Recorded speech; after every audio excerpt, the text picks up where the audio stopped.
In Houston County, pregnant women are fortunate to have parental care or have their baby at Flowers Hospital or at Southeast. But it's a stressful road trip for other pregnant women outside of Houston County. And WDHN's Antoinette Godfrey has more on maternal care deserts throughout Alabama tonight. The state of Alabama may be a sweet home for us all, but bittersweet for pregnant women who have to travel an hour or more for prenatal care and baby delivery. Alabama has, I think they rank third in the nation in maternal deaths, maternal mortality, and sixth in the nation in infant mortality.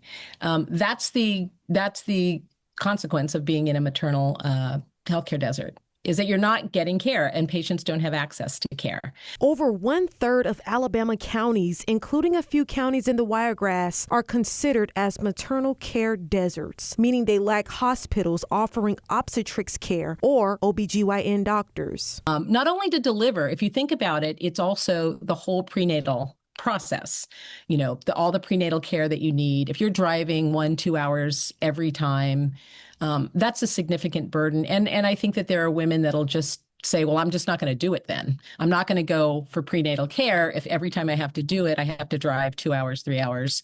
I'm sure I'm fine as long as I feel fine. And so that obviously is going to interfere with the safety. If we don't know and women aren't getting prenatal care, that's going to have an impact on the safety of their own health and their baby's health. After discovering Alabama case, Oasis Family Birthing Center versus Alabama Department of Public Health. In her recent op-ed, attorney Matias argued that Alabama's approach ignores the evidence for birth centers, creates even more barriers for maternal care, and hurts rural communities that already struggle the most with access to obstetric services. So I actually think that the trial court in the first stage, the question about the legal authority, I think the trial court got that right.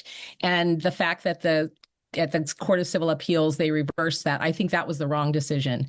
However, with respect to now, I said we're at what we call the merits, the substantive issues, the constitutional issues.